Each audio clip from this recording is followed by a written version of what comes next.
제가 지난 시간에 말씀드린 대로 오늘 제가 이제 아침 식사를 하고 가야 돼서 여러분과 이번에 마지막 시간을 가지게 되겠는데요. 여러분에게 프린트물 내드린 것은 지금 뭐 절반이 아니라 10%도 하지 못하고 그냥 여러분들이 연구하기를 바라고요. 큰 기둥만 이렇게 세워놓은 그 중에 또 전체적인 얘기를 조금 요약하면서 세천사 기별이 무엇인지 여러분이 윤곽이라도 좀 알아야 되니까 제가 그 세천사 기별 윤곽을 조금 잡아드리도록 하고요. 실제로 여러분이 거기 프린트물에 나와 있는 마지막 우리가 세세토록 왕노릇하리로다. 그 부분이 우리에게 가슴 뛰게 하는 복음입니다. 영원한 복음의 마지막 하나님은 우리를 어디다가 데려다 놓을 것인지, 우리의 구원이라는 게 도대체 뭔지, 지금 우리가 그냥 멸망 안 당하고 영생 얻는다 이런 차원의 구원이 아니에요.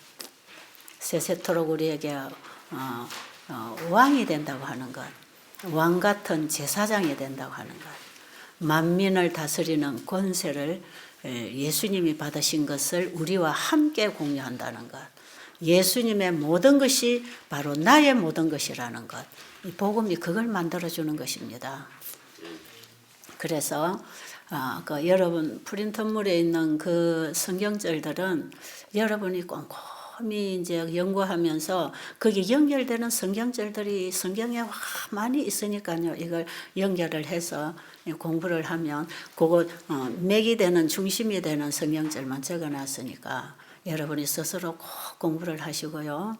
자, 오늘은 제가 창세기 1, 2, 3장에 나타난 영원한 복음, 세천사의 기별, 오늘 좀 마무리를 하는데, 마무리를 해도 여전히 첫째 천사 기별에서 이제 짚어서 해야 되겠죠.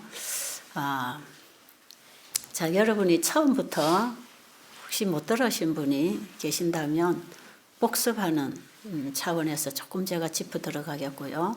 혹시 처음부터 못 들으신 분은 지금 이번에 하는 강의가 지금 BBIB로 다 들어가서 유튜브로 나가고 있습니다. 그러니까 여러분들이 창세기 1, 2, 3장의 영원한 복음, 건강기별, 음식 속에 숨겨진 복음의 비밀 이런 거 참 중요한 내용인데요. 제가 간단하게 좀 짚어드렸고요. 사실은 이 창조 속에 숨겨진 놀라운 구원의 비밀이 있어요. 그래서 우리가 창세기를 알아야 된다는 거죠. 그래서 제가 첫 시간에 짚어드렸듯이 둘째 시간인가요? 우리가 마시는 물, 공기, 햇빛, 음식, 하나님이 창조하신 모든 물질 속에, 천년계 속에 하나님이 창세기 1, 2장에서 우리에게 만들어주신 제도까지, 안식일 제도, 가정제도, 이 제도까지 그 속에는 다 영원한 복음의 비밀이 숨겨져 있고, 만약에 죄가 들어오게 될 때에 예수님이 오셔서 우리를 다시 죄로부터 구원해서 이걸 영원히 회복시켜 준다는 영원한 복음이 그 속에 들어있다고 그랬죠. 그래서 지난번에 제가 우리가 마시는 물, 이래도 십자가에 인이 찍혀 있고, 우리가 먹는 빵 조각 하나에도 십자가에 인이 찍혀 있듯이 하나님이 창조하신 모든 천년계 속에도 하나님의 사랑에 십자가에 인이 찍혀 있어요. 그래서 우리가 이 창조를 제대로 알면 예수님이 죄인을 구원하러 이 땅에 오실 복음을 공부할 수 있는 것이에요. 참 놀랍고요. 저는 이 창세기에서 많은 빛이 왔어요. 초창기에 제가 예수님을 처음 이제 알아가서 눈을 뜨기 시작할 때, 처음에는 제가 예언서를 공부를 하고 예언대로 되었다. 성경의 예언대로 이 지구 역사가 이루어져 왔고 앞으로도 이루어진다는 이 확실한 걸 하나 딱 잡고 제가 다시 성경 공부했을 때 창세기에서 저는 빛이 너무 많이 왔어요. 창세기 1장에서. 그리고 1장이 열리니까 2장, 3장이 열리고요. 그 다음에 성경 전체가 쫙 빛이 들어와서 성경이 무엇인가 하는 걸 알게 됐어요. 그래서 그때서부터 저는 다른 걸 공부하거나 다른 걸 찾지 않고 성경 속에서 보화를 찾기 시작해서 진리의 빛이 계속 들어옵니다. 요즘 최근에 와서 훨씬 더 이 빛이 많이 쏟아져 와서 정말 어떤 때는 감당할 수 없을 만큼 감격하고 놀랍고 이걸 제가 입으로 다 전할 수가 없어서 안타까운 심정이고요. 그래서 제가 이번에 여기 한 일주일 좀 여러분과 함께 또 있게 될 때에 제가 이걸 좀 다 풀어드리려고 생각을 하고 시작을 했는데 하다 보니까 몇 마디만 해서 알아들을 분도 있지만 이게 못 알아들을 분들이 또 계시니까 제가 자꾸 상세하게 하다 보니까 그나마 시간이 자꾸 가게 되고요. 어쨌든 이 영원한 복음은 예수님이라 그랬죠. 이 영원한 복음이 계시록 14장 6절로 12절에서 마지막에 만나서 다 끝나는 복음입니다. 그러니까 지금 이 시대의 현대 기별, 우리가 알아야 될 또 경험해야 할 현대 기별인 예수님, 그분이 무엇을 하기를 원하시는지, 그분이 지금 무슨 일을 하고 계시는지, 그분의 그 보혈의 혜택을 통해서 우리가 구원을 받기 위해서 우리가 어떤 신앙을 해야 되는지, 그리고 첫째 천사, 둘째 천사, 셋째 천사의 개별은 바로 현대 진리로서 지금 우리의 신앙을 어떻게 해야 되는지를 얘기하는 것이고요. 그리고 이 셋째 천사, 이 세 천사의 개별은 성경 전체의 복음을 포괄하고 있다 그랬죠. 에덴 동산에서 죄가 들어온 직후에 창세기 3장 15절에서 발표한 원복음을 성경 전체를 통해 풀어주는 것이고 이것이 마지막 셋째 천사 기별에서 맞춰집니다. 자, 이제 이렇게 여러분이 자꾸 제가 전체 그림을 그려드릴 때 정리를 하시면 좋겠어요. 그러면 예수님이 이 땅에 왜 오셨는가 하는 목적은 죄를 끝내려고 오셨다 이 말이죠. 그렇죠? 그러니까 사탄의 머리를 깨겠다. 죄를 가져다 준 장본인의 죄를 없애버리겠다. 그래서 아담과 하와는 이 유혹자로부터 사탄으로부터 미혹을 받아서 속임을 당해서 그들이 선악과를 먹는 선택을 함으로 죄인이 되어버렸어요. 그래서 실제로 죄를 가져다 준 장본인은 우리에게 가져다 준 장본인은 아담이 아니고요. 사탄이에요. 사탄. 그래서 죄를 가져다 준 반역하는 죄를 영원히 없애겠다. 그래서 예수님이 이 땅에 오신 목적은 바로 그겁니다.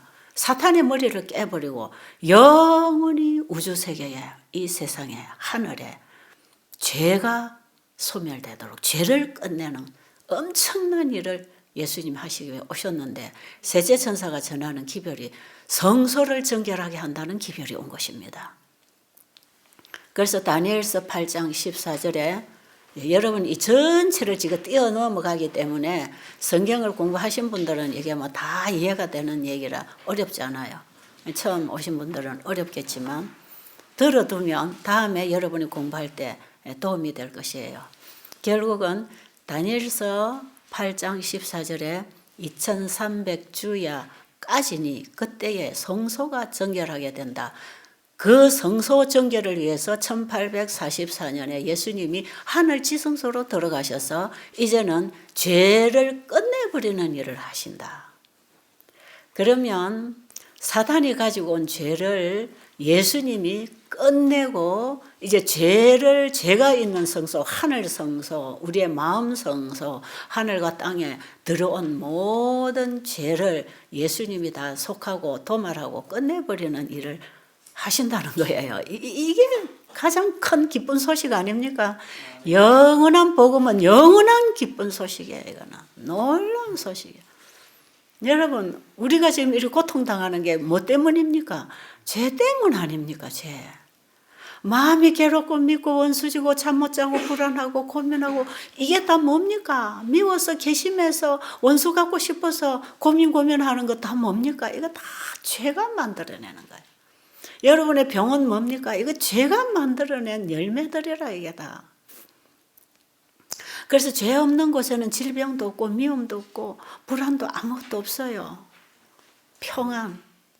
예수님은 우리에게 평안을 주시려고 오신 분 아닙니까? 그것은 우리 안에 죄를 끝내주러 오셨다는 분입니다. 예수님이 이 땅에 오신 목적은 자기 백성을 죄로부터 구원해 주려고 오셨는데 우리는 내 안에 있는 이 고통당하는 죄를 해결 안 하고 교회만 열심히 다니고 있단 말이에요. 여러분 이런 부분들을 좀 심각하게 생각해야 되는 부분입니다. 자, 그 영원한 복음이신 예수님이 결국은 내 마음에 오셔야 돼요. 왜? 지금 예수님은 성소정결을 하신다고 할 때 하늘 성소정결, 이 성소정결 사업은 구약의 성소진리를 통해서 대제사장이 1년에 한 번씩 지성소에 들어가면 성소정결을 하시는 그 그림이 있어요. 자, 보세요. 이 영원한 복음은 성소진리를 통해서 영원한 복음이신 예수님이 어떻게 우리 안에 죄를 끝내주시는가 하는 얘기를 미리 그림으로 보여준 게 성소진리예요. 구약에. 그래 구약의 성소진리가 옛것이라면 지금 예수님이 실질적인 하늘 성소 사역에 들어가신 것은 새 것이고요. 이것이 우리 안에서 이루어지는 게 구속의 경륜입니다. 자, 그래서 성경 전체가 바로 이걸 얘기하고 있어요. 그래서 이 구약의 성소 공부만 해가지고 성소 정결이 일어나지 않습니다. 구약의 이스라엘 민족들에게 만들어서 날마다 제사 드리고 죄가 용서되는 이 성소 진리를 통해서 전해진 복음은 하나의 표상입니다. 표상, 상징이에요. 이것은 실체를 이해하도록 하기 위해서, 실체를 우리에게 주시기 위해서 미리 표상적으로 하늘에 있는 성소, 여러분 이 성소는 전체가 예수님입니다. 예수님. 하늘에 있는 성소를 그 원형을 보고 모형을 따라서 이 땅에 성소를 지었다고 모세를 통해서 출애굽기에 기록되어 있잖아요. 그런데 실제로 이 성소라고 하는 이 칸막이를 만들어서 우리가 이걸 그림으로 지금은 우리가 그리고 볼 수가 있는데 이것은 원래 하늘 성소신 예수님 안에서 이루어질 죄인을 구원하는 이 구속의 사역이 성소라고 하는 그림을 통해서 실물 교훈으로 공부를 가르칠 때 아이들에게 그림을 그려서 설명을 해주듯이 이 그림으로 보여준 것이고 실제로 그 예수님이 이 땅에 이제 속죄 양으로 어린 양으로 오실 것이고 그리고 오셨지 않습니까? 그렇죠? 구약 시대에 상징적으로 표상적으로 예언된 메시아가 2000년 전에 이 땅에 오셨지요? 확실하지요? 그 예수님이 실제로 어린 양이 되셨어. 그래서 침례 요한이 예수님을 보고 보라 세상 죄를 지고 가는 하나님의 어린 양이 왔다. 그 오실 메시아를 외쳤던 분이 침례 요한 아닙니까? 그분은 우리 인류의 죄를 지고 이제 구약 시대에 양이 죄인의 죄를 짊어지고 그 죄가 죽어야 되는 죽음을 양이 대신 죽음으로 죄인이 자기 죄를 양에게 전수하고 자기는 죄로부터 용서를 받는 이 놀라운 구속의 그림이 성소 진리에 그려져 있듯이 그 속죄양 우리 인류의 죄 그게 내 죄를 포함해서 우리의 죄를 짊어지고 십자가에 죽으실 속죄양 어린 양으로 예수님이 이 땅에 오셨어요. 그래서 예수님 실제로 십자가에서 죽으셨죠. 그 피를 가지고 어디로 올라가셨죠? 예수님이 살아나셔서 부활하셔서 하늘로 가신 거 아십니까?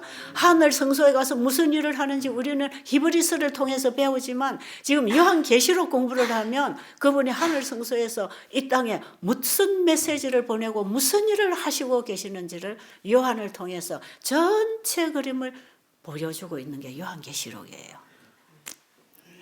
그래서 요한계시록은 성소 구약의 성소 그림을 통해서 이해할 수 있는 복음입니다. 자, 그러면 이스라엘 민족들이 진짜 자기들이 그 어떤 의식을 통해서 행했던 그 성소 제도의 예배가 예수님이 오실 때까지 필요했던 것이고, 예수님이 오시면 그것은 없어질 것들이라. 그런데 예수님이 오셨는데 예수님을 알아보지 못했어. 이건 정말 아이러니한 일이겠지요. 어떻게 그럴 수 있었을까? 그들의 노래와 그들의 문화와 그들의 기도와 그들의 예배와 그들의 삶이 바로 이 메시아를 기다리고 오실 그분을 기다리면서 그들이 예배를 드리고 기다리고 산 이 백성들이 어떻게 예수님이 오셨는데 몰라볼까요? 여기는 엄청난 사탄의 속임수로 인하여 가려 있어서 그렇습니다. 예수님을 영으로 보지 못하도록 육으로 봤기 때문에 예수님을 결국은 십자가에 죽였죠. 예수님을 십자가에 못 박아 죽이고, 예수님은 결국은 이 땅에 오신 목적을 따라서 그분의 사명을 완수하고 우리의 죄를 짊어지고 십자가에 죽으시고 부활하시고 하늘로 올라가셔서 이제는 양을 잡아 제사 드릴 필요가 없이 예수님 피 공로 의지하여 죄인이 회개하면 용서가 되는 것입니다. 얼마나 편안하게 됐습니까? 지금 우리 시대의 이 구원은 너무 편안합니다. 예수님이 이제 다 이뤄놓으신 이 형식적이고 의식적이고 상징적인 거는 이제 복잡한 거는 다 사라졌어요. 그리고 이제 우리가 예수를 믿음으로, 그분의 피를 믿음으로 우리가 회개하면, 예수님이 내 죄 때문에 돌아가셨다는 사실을 믿고 회개하면 그분은 이미 창세전부터 우리를 용서해 놓으시고 그 용서해 주신 그 죄를 예수님이 받아서 십자가의 죽음으로 지불하시고 그 다음에 그분이 부활하셔서 하늘에 가셔서 누구든지 죄를 가지고 예수님께로 오면 용서받고 구원받고 죄가 도말되고 우리의 성소가 정결하게 되어서 죄 없는 상태로 영원히 하늘에 살 수 있도록 만들어주시는 사역을 하고 계시는 것입니다. 그런데 이스라엘 민족들, 유대인들은 예수님 하늘 성소로 올라가셨는데도 여전히 이 땅에서 양을 잡아서 제사를 드리고 있어요. 그 예배가 받아들여지겠습니까? 하나님 앞에 이제는 양의 피는 받지 않습니다. 예수님의 피로 죄인을 받으십니다. 그래서 양의 피가 필요 없는데 그 예수님을 거절한, 그러니까 유대인들에게 온 현대 진리는 메시아가 오신 것입니다. 예수님은 그 시대의 현대 진리예요. 그러나 이 현대 진리는 옛 진리에서 다 온 것입니다. 그렇죠? 창세기 3장 15절에 처음 복음, 옛 진리, 처음에 있던 원래의 진리, 그 진리가 이 땅에 오셔서 일하시는 그 과정이 구약의 성소 진리를 통해서 준 그 옛, 그게 그 시대의 복음이었고, 이제는 예수님이 이 땅에 오시니까 예수님이 우리의 죄를 가지고 십자가에 죽으시고 우리가 그분의 이름으로 구원을 받을 수 있다는 게 그 시대의 현대 진리입니다. 그렇죠? 그러니까 예수님이 계시는 시대, 예수님이 사역하시고 일하시는 그 기별에 따라서 그 시대의 현대 진리가 되는 것입니다. 그럼 이스라엘 민족들에게 양을 잡아 제사 드리는 이 제도는 이제는 끝났어요. 왜요? 휘장이 이제는 찢어지고 양의 피가 더 이상 필요 없다는 하나님의 메시지가 왔지 않습니까? 그죠? 예수님 십자가 돌아가실 때 지성소와 성소를 막고 있던 휘장이 찢어졌다 그랬어요. 구약 시대는 성소와 지성소에 칸이 있어서 칸이 막혀 있었어요. 이 휘장이라고 하는 이것이 막혀져서 성소와 지성소가 이제 구분이 됐지요. 그런데 예수님이 십자가에 돌아가실 때 이게 다 찢어졌어요. 그게 한 통입니다. 한 통. 성소가 한 통이에요. 전체가 다 예수님을 상징하고 있습니다. 성소는. 자, 그래서 이스라엘 민족들이 오신 예수님을 따라 하늘 성소로 믿음으로 들어가야 되는데 여전히 양을 잡아서 제사를 드리면서 예수님을 거절했어요. 그러니까 이들은 현대 진리를 거절하고 하늘로부터 온 빛을 거절할 때에 이미 이건 그야말로 그때 그 시대 바벨론입니다. 이거는 무너지는 것입니다. 여기는 빛이 없고 그들의 기도와 그들의 선행과 그들의 예배가 하나님께 올라가지 않아요. 이제는 양을 통해서 죄인의 죄를 받으시는 게 아니라 예수님의 피를 통해서 받으시는 시대가 왔다 이 말이에요. 네. 정확하게 예수님이 이 땅에 오셔서 십자가에 돌아가신 이유는 그렇습니다. 자, 그리고 예수님이 하늘 성소로 들어가셨어요. 하늘 성소로 들어가셔서 1810년 동안 성소 사역을 하시다가 1844년에 2300주야가 끝나는 1844년, 이거는 이제 여러분들이 다니엘서에 예언된 이 예언 역사 공부를 해야 되는 건데 결과적으로 그렇습니다. 2300주야 끝이 되는 1844년에 성소를 정결하기 위해서 예수님이 하늘 지성소로 들어가셨다. 그리고 하늘 지성소에 들어가셔서 법궤 앞에 서 계신다. 자, 구약의 성소 그림을 보면 지성소 안에 법궤가 있습니다. 모세가 받은 십계명, 하나님이 친수로 써주신 그 십계명, 십계명 안에는 십계명의 중심에는 안식일 계명이 있고 안식일의 중심에는 예수님이 계시고 그 예수님 안에 온 율법이 다 있는 것입니다. 그래서 안식일 하면 율법 전체를 포함하는 것이에요. 그 법궤가 있는 곳에 예수님이 들어가셨다. 계시가운데 보니까 법궤 앞에 예수님이 서 계시고 이 땅에는 이제 셋째 천사 기별이 왔다.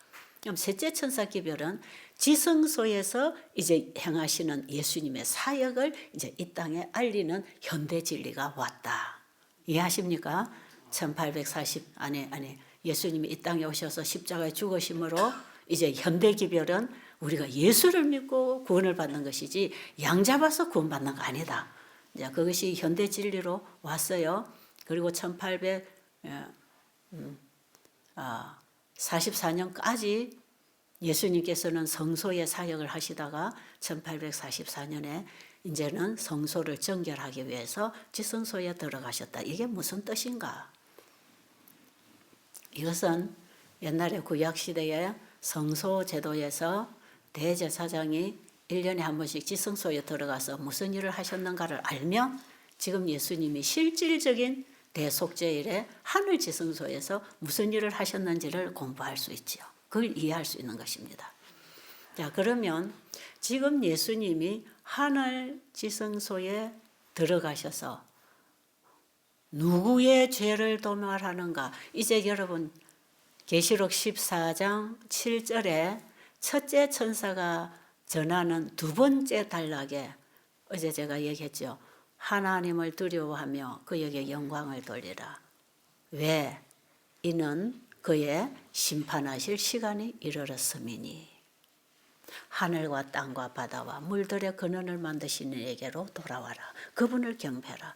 창조주가 구주가 되신 그 예수님께로 돌아오라 이 말이지요. 그렇죠?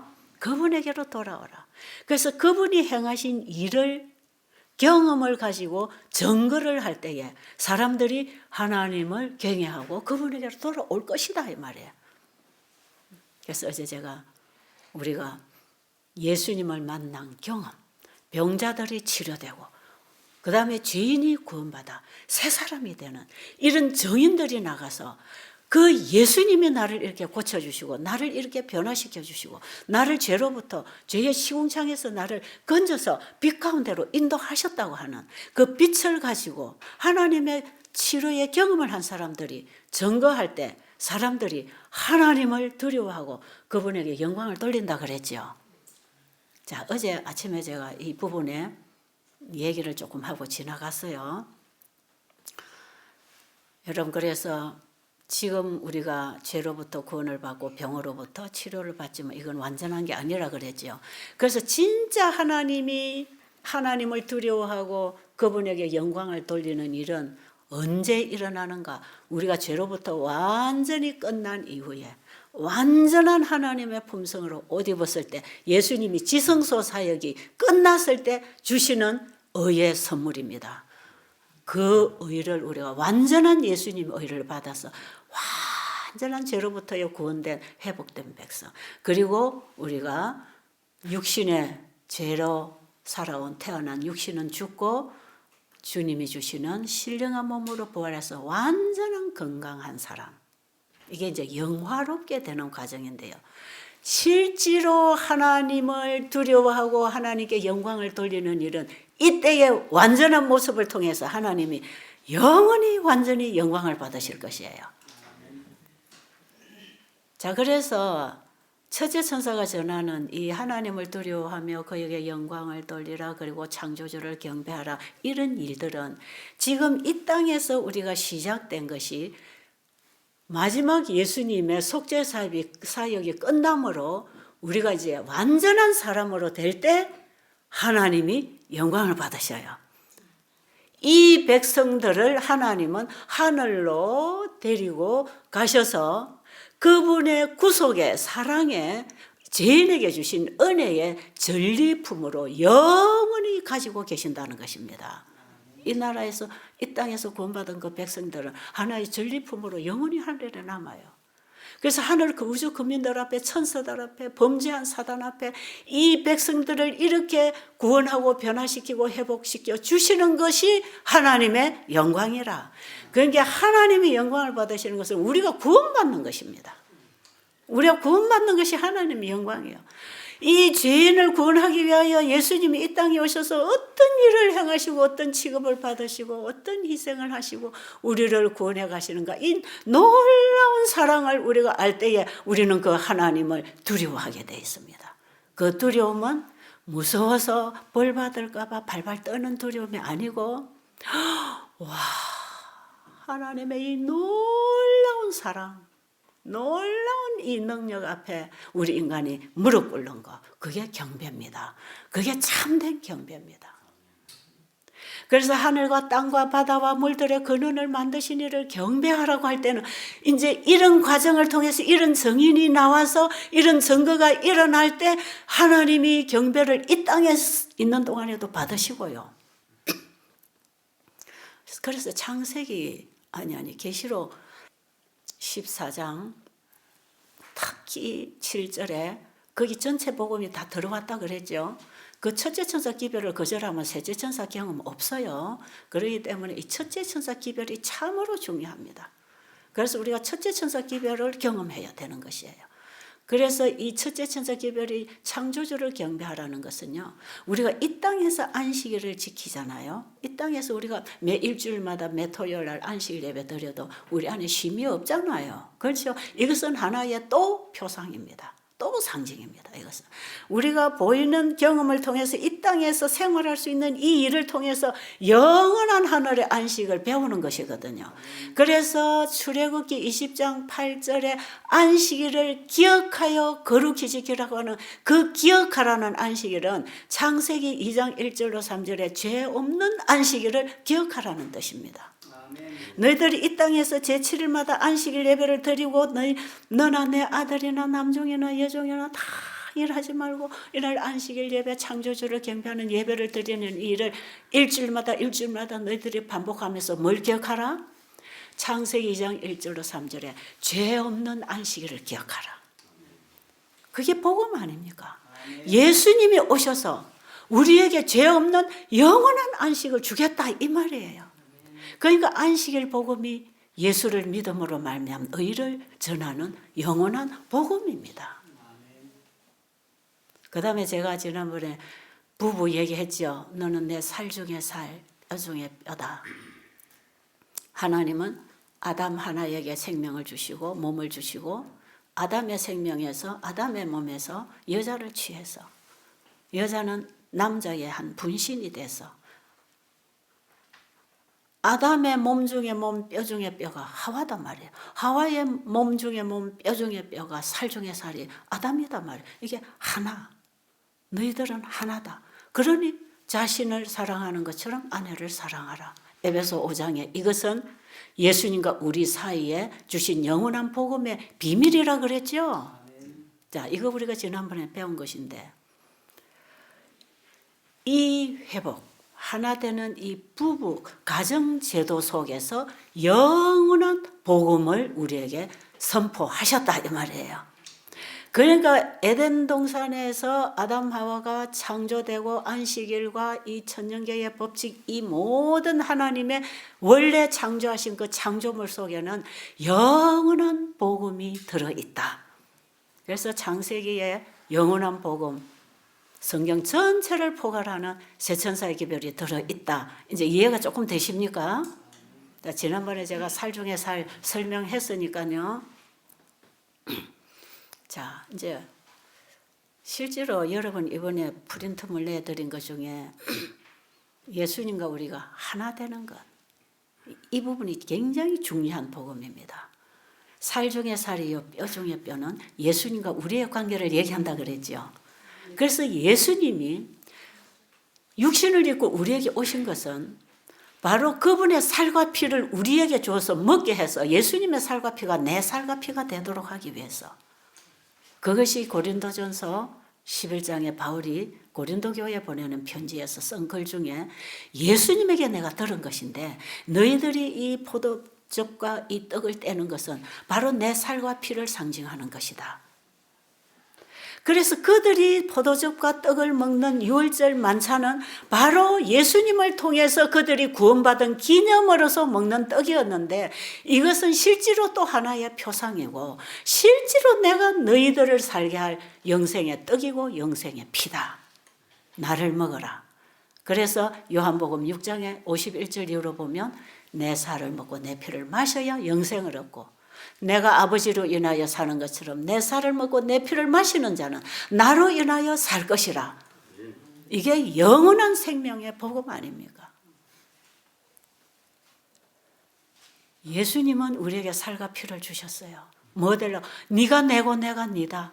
너는 내 살 중에 살이요 내 뼈 중에 뼈다. 예수님이 나보고 그렇게 말씀하신단 말이에요. 어떤 사람에게? 예수님의 살과 피를 먹은 자에게. 그럼 예수님의 살과 피를 먹어야 예수님과 하나가 되는 것입니다. 그래서 그분의 살과 피를 주시려고 그분이 이 땅에 사람으로 오셔서 보이는 이 물질을 통해서 먹여주심으로 보이는 떡을 먹여주면서 자신이 하늘로부터 온 생명이라는 설명을 하셨듯이 우리에게 보이는 예수님이 사람으로 오셔서 우리에게 먹여주시려고 오셔가지고 그분은 영원한 하늘의 양식을 우리에게 넣어서 영원히 예수님과 우리가 한 뼈 중에 뼈요 살 중에 살이 되게 하시려고 이 땅에 오셨단 말이에요. 그래서 영원히 예수님과 우리는 하나입니다. 하나. 그래서 예수님의 모든 것이 내 것이고 나의 모든 것은 예수님 것입니다. 이게 영원한 복음이에요. 그래서 예수님이 요한복음 17장의 마지막 십자가에 자신을 내주실 때 하신 기도가 뭡니까? 내가 창세전부터 아버지와 하나 된 것 같이 저희도 하나가 되게 해주세요. 그 기도를 하고 십자가에 가신 거예요. 그리고 예수님이 하나 만들어주는 완성 작업을 이루기 위해서 지금 하늘지성소에서 죄를 도말하는 일을 이제 하고 계신단 말이에요. 우리의 죄를 그분이 다 받아서 이제 누구에게 줄 겁니까? 그분은 자신의 피를 가지고 피 흘려서 우리의 속죄의 제물이 되심으로 그분은 자신의 피로서 우리의 죄를 받아서 이제는 누구에게 줄 것입니까? 이제는 그 죄를 받아서 사단에게 돌려주려고 예수님이 하늘 성소로 올라가신 것입니다. 이 그림을 우리가 성소 진리를 통해 보는 이 그림을 이해하면요, 하나님을 안 믿을 수가 없고 그분을 사랑 안 할 수가 없어요. 네. 희망이 있어요. 기쁘지 않을 수가 없고 내 인생을 다 바쳐서 이 예수님 얘기를 선전하고 살아도 부족한 시간입니다. 그 놀라운 사랑을 우리가 알면 전도하라 해서 전도하는 게 아니에요. 그 예수님의 사랑을 알고 이 복음을 알면 가만히 있을 수가 없어요. 저는 그래서 평생 이 일을 하고 있는 것입니다. 제가 이 복음을 전해도 부족해서 이제는 이 인터넷 방송을 만들어갖고 온 세상에 이 복음을 전하고 싶어서 이렇게 지금 이 나라 저 나라로 날아다니고 있는 것이에요. 여러분, 새 천사는 영원한 복음을 가진 자입니다. 이제 또 이해하시겠어요? 영원한 복음을 만나고 나면, 예수님을 내가 가지고 나면 안전할 수가 없어요. 땅에 있는 세상에 속한 모든 것들을 다 끊어버리고 이제 성령의 인도를 받아서 하늘을 나른다 이 말이에요. 이 땅에 걸어다니고 비행기 타고 다니는데 무슨 하늘을 나릅니까? 그것은 또 하나의 영적인 의미를 담고 있는 것이요. 새 천사는 하늘로부터 온 천사가 아니고 영원한 복음을 가진 자가 땅의 것을 다 내려놓고 세상하고 끈을 다 끊고 하늘에서 온 복음을 전하기 위해서 하나님의 인도를 따라 그 복음의 인도를 따라서 움직이는 사람들이에요. 이게 새 천사들이에요. 자, 그러면 이제 오늘 말씀드리려고 하는 이 주제는 이제 심판하실 때가 이르렀다. 이제 이 부분을 해야 돼. 자, 이 심판은 무슨 심판인가? 죄인을 심판하는 두려운 심판이 아니고 이는 의인 심판입니다. 아십니까? 이 심판은 의인의 심판이고 죄인의 심판, 악한 자들을 심판하는 심판은 나중에 제3님 때, 그때에 할 거기 때문에 악인들은 여기 해당 안 합니다. 여기 지금 예수님이 하늘에서 행하는 이 조사 심판은 성소 정결 사업과 함께 이루어지는 결정하는 이 조사 심판, 의인을 완전한 의인으로 만들어주고 죄인은 완전한 죄인으로 인쳐지는 이 결정하는 사망과 생명의 선에 내가 어디에 설 것인가 하는 결정하는 마지막 총 이제 예수님의 사역의 종결입니다. 이거는 굉장히 중요한 사역을 지금 예수님이 하늘에서 하고 계셔요. 이 일에는 누가 해당하는가? 의인이 해당합니다. 지금 이 예수님의 조사 심판과 성소 죄를 끝내버리는 이 성소 정결 사업에 우리의 믿음이 하나가 되어서 예수님의 사역과 내 신앙이 하나가 딱 될 때 우리는 완전한 의인으로 인침을 받습니다. 여러분 가슴이 뜁니까? 지금 가슴이 뛰고 있나요? 예수님이 하늘 지성소에서 지금 무슨 일을 하고 계시는가를 알면 가슴 뛰는 일입니다. 그리고 이것은 우리가 다른 쪽에 관심을 돌릴 수 없도록 우리의 관심을 그쪽으로 고정시켜주는 놀라운 사건이 진행되고 있는 거예요, 지금. 자, 혹시 여러분이 책을 구할 수 있으면 우리 시조사에 각시대 대쟁투 책을 좀 구입하셔서 1권, 2권에 그 2권에 23장부터 하나님의 성소가 나오고 24장에 지금 현재 예수님이 하늘 지성소에서 행하시는 일이 뭔지 기록이 되어 있고, 하늘 지성소에 예수님 들어가셨을 때 법궤 앞에 서시고 법궤 속에 있는 10계명이 열리기 시작하고 10계명의 넷째 계명의 빛이 이제 이 땅에 비쳐 나오기 시작했죠. 자, 제가 여기서 한마디 하고 지나갈 좀 중요한 게 하나 있어요. 엘렌 G 화이트 여사가 쓰신 초기 문집이라는 책에 보면 화이트는 이 사건을 두고 열린 문과 닫힌 문 하는 제목을 가지고 글을 쓴 부분이 있어요. 그 부분이 오늘날 많은 재림 성도들에게 논란이 되고 있는 주제이기도 합니다. 열린 문과 닫힌 문. 이걸 사람들이 어떻게 이해를 하고 있는 사람이 있냐면, 자, 예수님이 십자가에 돌아가시고 하늘로 성천하셔서 하늘 성소에 들어가셔서 1810년 동안 성소 봉사를 하셨다. 그리고 1844년에 2300주회가 끝나는 그 시점에 예수님이 하늘 지성소로 들어가셨다. 그 얘기를 하면서 성소문은 닫히고 지성소문이 열렸기 때문에 지금은 성소로 들어가는 게 아니고 하늘 지성소로 들어가야 된다. 그래서 지성소파라는 명칭을 받고 이런 신앙을 하는 사람도 있어요. 그런데 화이트 부인이 닫힌 문과 열린 문이라고 하는 이 설명을 하는 데는 영적인 의미가 있습니다. 원래 성소는 한 통이에요, 한 통. 제가 옛날에 열린문 닫힌문이 논쟁이 돼서 제가 이 부분을 알라고 제가 원어적으로 이 성소에 대한 설명이 어떻게 되어 있는가를 제가 알고 싶어서 미국 가서 제가 어떤 이 성소 연구를 하는 분하고 얘기를 했을 때 이 장로님이 자신도 지금 이걸 연구를 하고 공부를 하고 있는 중인데 이 원어적으로 보면 이 성소가 원래 성소와 지성소에 두 칸이 돼 있지 않다는 것입니다. 원래 이게 한 통이래, 한 통. 이 전체가 예수님입니다. 성소는 예수님을 상징하고 있는 하나의 그림이지요. 그런데 구약 시대에는 지성소와 성소의 이 문이 이 사이에 휘장이 있었어요. 그렇죠?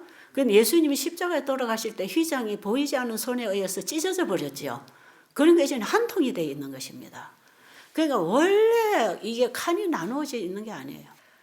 성소 뜰의 양도 예수님을 상징했고요. 성소 봉사를 하는 제사장도 예수님을 상징하고요. 지성소 사역을 하는 대제사장도 예수님을 상징합니다. 다 예수님 얘기예요. 성경 전체가 예수님 얘기예요. 성소 전체가 예수님 얘기입니다. 모든 게 다 그렇습니다. 그럼 예수님 안에 영원한 복음이 있다 이 말이죠. 그 그림을 다 펼쳐놓은 게 성경이거든요. 그런데 엘렌 G 화이트 여사가 왜 닫힌 문, 열린 문이라는 단어를 써서 이렇게 사람들이 혼란스러웠는가? 그 초기 문집을 읽어보면 이렇습니다.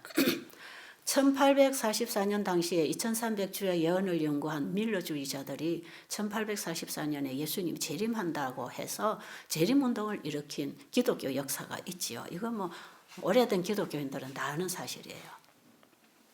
그런데 2300주의 예언 해석이 잘못돼서 이런 오류가 일어난 건 아니에요. 그때에 일어날 사건에 대한 오해가 있었는데 그것은 하나님이 그때가 되면 열어주시려고 봉함에 둔 것이기 때문에 열리지 않았어요. 그래서 재림운동으로 오해가 된 것이지요. 이것이 바로 다니엘서 12장 4절에 다니엘아 마지막 때까지 이거를 간수하고 봉함하라. 그때에 많은 지식이 이제 나올 것이다. 그런데 2300주야 기간적 예언은 열려 있어서 밀러주의자들이 연구를 해보니까 1844년에 성소가 정결되는 다니엘서 8장 14절에 그 기점이 딱 맞았어요.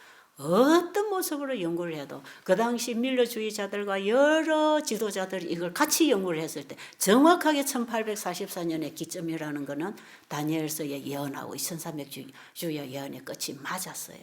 그런데 거기에 봉함된 부분이 뭐냐? 기간적인 것은 연구를 해서 알 수 있었지만 봉함되었던 것, 그때 가서 열릴 진리들이 있어요.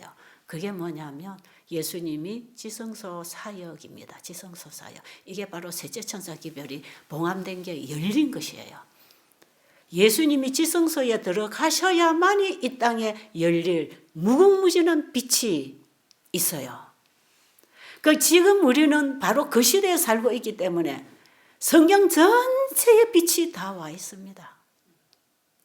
그래서 성경을 가지고 이것을 이해를 잘 못하도록 사단이 성경을 왜곡시키고 닫아뒀기 때문에 그때의 하나님께서 이 성경 전체를 다시 열어주는 빛을 주셨어요.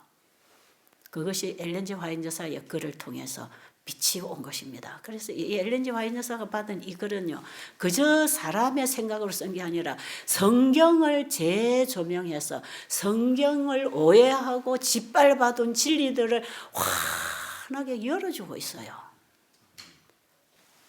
여기에 보니까 예수님이 지성소 법궤 앞에 서 계시고 법궤가 열리고 법궤 안에 십계명이 열리고 십계명 안에 셋째 천사의 안식일 기별이 열리고 이 안식일의 빛이 비춰지면서 안식일 속에 들어있는 예수님을 통해서 율법이 회복될 것에 대한 이 영원한 복음이 열리는 것입니다.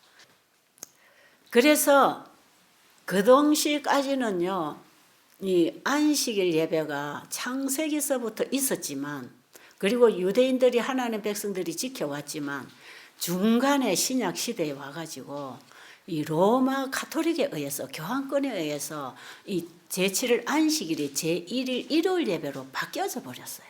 안식일 변경한 역사가 있습니다. 다니엘서 7장 25절입니까? 그게 때와 법을 변경하겠다고 하는 예언이 그때에 성취화되어서 안식일 예배가 일요일 예배로 변경이 돼 버렸어요. 그런데 그 이전까지의 기독교인들은 그러니까 이 변경되기 한 300년, 321년인가요? 그때에 이 콘스탄틴에 의해서 안식일이 일요일로 변경이 됐는데 그 이전까지의 기독교인들은 다 안식일 지켰습니다. 예수님도 제자들도 사도들도 다 안식일 예배드렸어요. 그런데 이것을 바꾸면서 그다음에 그 바꿔진 그 역사가 흘러오면서 사람들이 기독교인들이 일요일 예배드렸죠. 이 천주교회가 지금 만들어 놓은 이 일요일 예배를 거기서 종교 개혁을 해 나온 개신교회도 일요일을 그대로 갖고 와서 예배를 드리고 있었어요. 그런데 1844년에 재림운동이 일어날 때에 이 안식일 예배가 닫혀져 있는 이런 상태에서 그들이 일요일 예배를 드리면서 진지하게 주님을 영접하고 재림을 기다린 백성들이 그때 다 일어났어요. 그런데 재림이 오지 않고 이 대실망으로 가면서 많은 사람들이 이제 신앙을 포기하는 일들이 일어나고 대단한 기독교 안에 혼란이 일어났고요. 그때에 몇몇 소수들이 우리가 뭔가를 잘 모르고 있기 때문에 이런 오해를 했으니까 우리가 다시 말씀을 연구해야 된다. 그래가지고 그때 연구할 때 온 빛이 성소 진리가 열리면서 대제사장이 성소를 정결하게 하는 일이 마지막 단계에 남아있다는 걸 알았어요. 그래서 2300주야 끝에 성소가 정결된다고 하는 이 예수님의 사역이 그들은 재림이라고 착각했는데 이것이 예수님의 하늘 지성소의 사역으로 들어간다는 사건인 걸 알았어요. 구약의 성소 진리를 공부하면서 지성소의 사역을 빛이 왔다 이 말이에요. 그리고 예수님께서 이제 죄인들의 회개한 의인들의 죄를 도말하는 이 일을 할 때에 철저한 회개를 위하여 하나님의 율법의 사랑의 빛을 다 비춰줬어요. 그래서 여러분 우리가 지금 성경을 깊이 보면 볼수록 내가 죄인이라는 걸 깨닫고 예수님께 가지요. 엘렌 G 화이트가 쓰신 책은 보면 더 죄에 걸려 넘어져서 살 수가 없는 상황이에요. 저는 옛날에 그래서 엘렌 G 화이트 글을 참 싫어했어요. 뭐 간식도 하지 마라, 뭐 과식도 하지 마라까지 얼마나 죄가 걸려 넘어지는지 살 수가 없어. 이 말씀을 자꾸 보면 와 사람이 이렇게 살 사람이 어디 있나. 그래서 저는 그 책들을 옛날에 안 읽었어요. 그때는 제가 율법을 지켜야 어렵게 된다는 행위주의 신앙, 율법주의 신앙을 하고 있어서 그렇습니다. 그런데 제가 점점 이 예수를 믿음으로 말미암은 의의 복음을 경험하면서 이제 성경을 깨달아갈 때에 이 율법은 다만 갈라디아서 3장 24절 말씀처럼 우리의 죄를 보여줘서 죄인이 예수님께로 가도록 인도하는 몽학 선생의 역할을 하는 게 율법이다. 이런 복음을 제가 깨닫게 되면서 죄로 둘러싸여 있는 온 세포가 죄로 둘러싸여 있는 나. 여러분 성경을 깊이 보면요. 우리 세포는 죄로 조직되어 있습니다. 전부 죄 조직입니다. 우리 인간은. 육으로 태어난 게 다 그래요. 생각하는 게 다 죄입니다. 이 희망 없는 죄인이 어떻게 율법을 지켜 어렵게 되겠습니까? 그래서 로마서 3장에 보면 한 의를 하나님이 준비하셨다 그랬지요. 예수를 믿음으로 어렵게 된다는 거 아닙니까? 그래서 이 율법은 우리로 하여금 예수님께로 가도록 인도해 준다 이 말이에요. 너는 죄인이야. 그러니까 빨리 예수님에게 가서 용서를 받아라. 그게 율법입니다. 용서를 받고 나면 죄를 그분에게 드리면 예수님이 우리 안에 와서 온전한 율법을 이루어줍니다. 그래서 우리의 신비의 율법이 기록되는 새 언약의 율법은 예수님이 내 마음에 오셔서 새 언약의 율법을 쓰고 계시는 그게 그리스도인의 삶입니다. 자, 지금 시간이 짧아서 이 중요한 내용은 짚어야 되는데 조금 곤란합니다만 제가 빨리빨리 그냥 넘어가겠습니다. 어쨌든 그래서 엘렌 G 화이트 여사 글을 보면 모든 게 다 죄가 되어 있는 그것은 나는 의가 한 올도 없고 나는 100% 죄인입니다 하고 예수님께로 부르시는 복음이다 말이에요. 이해하시겠어요? 그래서 이 율법은 우리를 정죄하지만 율법을 쓰신 분이 예수님이기 때문에 율법 속에도 십자가 인이 있습니다. 그래서 우리를 예수님께로 부릅니다. 그래서 지금 예수님이 우리의 죄를 도말하는 이 시대에 왜 이렇게 율법의 빛을 환하게 비춰줬는가? 내가 죄인이라는 걸 깨닫고 빨리 예수님께로 오라고 부르시는 사랑의 메시지다 이 말이에요. 그게 복음입니다. 그래서 여러분 이 성경 구절구절에는 십자가에 인이 찍혀 있다는 거 아시겠어요? 이 죄를 범한 너를 위해서 내가 미리 죽었다. 그러니 내게로 오너라. 그게 성경입니다. 자, 그런데 1844년 당시에 재림운동 이후에 이 지성소에 이 빛이 왔는데 이 재림운동에서 재림을 기다리겠다고 따라서 일어났던 이 백성들이 셋째 천사의 빛이 올 때 이걸 거절했어요. 그리고 이 사람들이 이제 이 셋째 천사 기별을 받은 이 무리들이 안식일이 회복되는 줄을 알고 우리가 지금까지 일요일 예배를 드렸는데 안식일 예배를 드려야 된다. 이 안식일의 주인이 예수님이다. 예수님 안에 온 율법이 지금 회복된다고 하는 이 참된 믿음으로 말미암은 의의 완전한 복음이 이제 셋째 천사 기별로 예수님이 지성소에 들어가신 이후에 이 땅에 오는 것입니다. 그런데 이 빛을 비춰줬을 때 그 당시 개신교에서 재림을 맡겠다고 나왔던 깨어있다고 하는 수많은 사람들이 이 기별을 거절했어요. 안식일을 지켜야 된다고 하니까 아니 그럼 지금까지 예수님 잘 믿고 죽은 의인들 안식일 안 지켰는데 어떻게 되는 거냐고. 그럴 수가 없다고. 이 일요일 예배가 맞는 거라고. 그래가지고 그 당시 이 안식일과 함께 오는 이 놀라운 믿음에 의해 진리를 그들이 받아들이지 않았을 때 엘렌 G 화이트 부인이 닫힌 문 열린 문을 얘기합니다. 그래서 이 닫힌 문이라고 하는 것은 성소의 문을 닫으시고 지성소의 문을 열었다는 것은 지금까지 이 빛이 오기 전에 예수님 안에서 살아온 모든 사람들이 이제 영생을 얻을 수 있지만 살아있는 우리에게는 또 빛이 온다. 또 빛이 올 때 이 빛을 받지 않은 예수님이 지성소에 들어가심으로 이 땅에 오는 빛을 받지 않을 때 너희들은 지성소 문을 닫고 자꾸 성소 문을 열려고 하는데 지금 성소문은 닫히고 지성소 문이 열렸다. 하나님이 닫은 걸 열라고 하지 말고 하나님이 열어놓은 걸 닫으려고 하지 말아라. 이 말씀을 하시는 거예요. 그러면 이것은 성소에 어떤 칸이 있어서 또 예수님의 사역이 성소로 한정이 되고 지성소로 한정이 되어서 예수님의 십자가와 성소 사역은 없나? 예수님 물론 지성소 계시니까 지성소에서 예수님 안에서 완전한 구원이 이루어질 건 사실이에요. 그런데 문이 닫히고 열리고 하는 얘기는 주어진 빛을 받느냐 안 받느냐에 문을 닫고 연다는 의미가 있다는 것을 이해해야 합니다. 왜? 유대 백성들이 예수님이 하늘 성소로 올라가셨는데도 양을 잡아 제사 드릴 때 그 문은 닫혔다 그랬어요. 그리고 예수님이 성소에서 죄인을 위하여 죄를 받아주시는 이 사역이 끝나고 하늘 지성소로 들어가실 때 이 사역은 끝났다 그랬어요. 그 다음에 하늘 지성소에 들어가는 사역이 마지막 속죄사업, 성소정결 사업이 시작된다는 건데 이것은요. 옛것과 새것이 항상 함께 있는 것입니다. 예수님이 하늘 성소에 올라가셔서 이 속죄사업을 하시는 이것은 구약의 이미 성소 제도를 통해서 준 옛것에서부터 온 것입니다. 맞나요?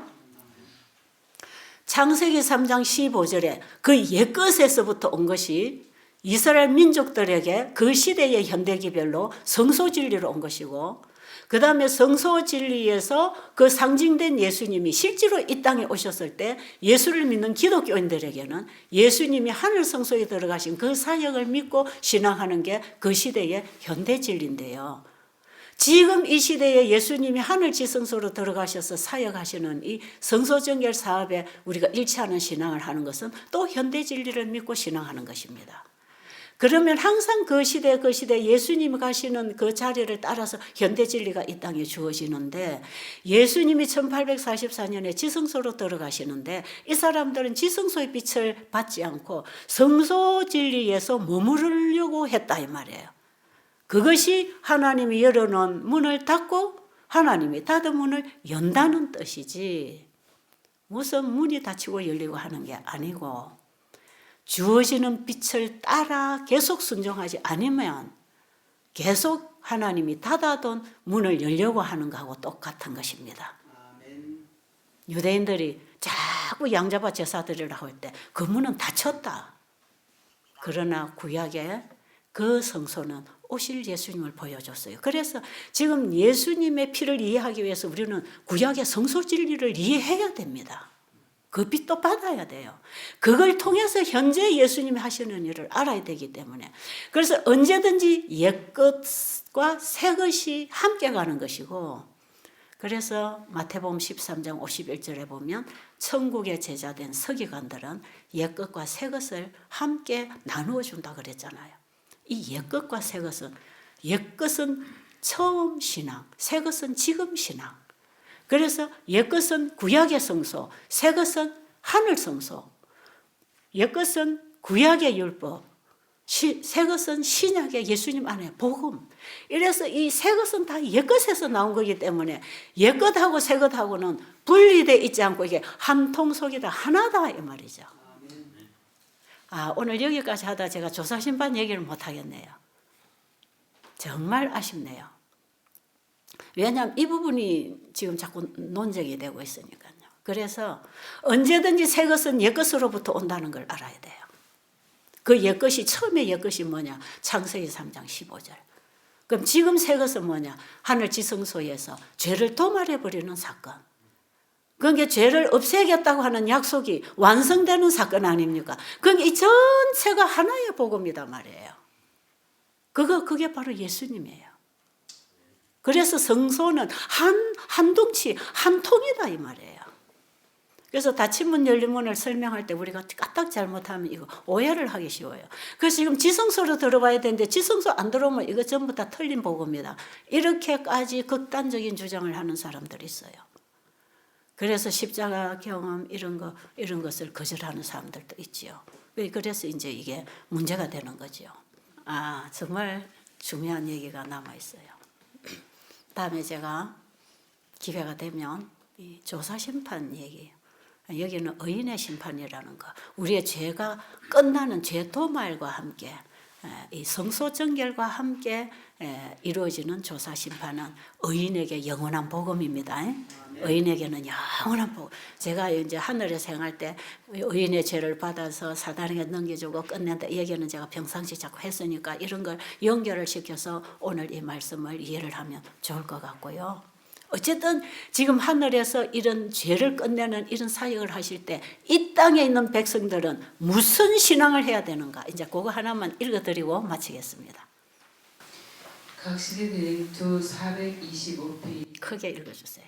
하늘에서 조사 심판이 진행되고 있는 동안 회개한 신자들의 죄가 성소에서 도말되고 있는 동안 세상에 있는 하나님의 백성들 사이에는 정결케 하고 죄를 버리는 특별한 일이 이루어져야 한다. 요한계시록 14장의 기별에 이 사업이 더욱 분명하게 기록되어 있다. 이 일이 완성될 때에 그리스도를 따르는 사람들은 그분의 재림을 맞이하기 위한 준비를 갖추게 될 것이다. 여기까지만 보겠습니다. 자, 하늘에서 조사 심판이 진행되고 있는 동안 이 땅에 있는 하나님 백성은 어떻게 해야 된다고요? 철저하게 죄를 갖다 드리는 일, 회개하는 일이 일어나야 된다. 그래야 그분이 우리의 죄를 다 도말해서 우리의 마음 성소를 정결하게 해줄 거 아닙니까? 그런데 이 기별이 어디에 있다? 요한계시록 14장에 있다. 그게 무슨 기별이죠? 세천사 기별. 그래서 세천사 기별을 한마디로 말하면 성소 정결 기별입니다.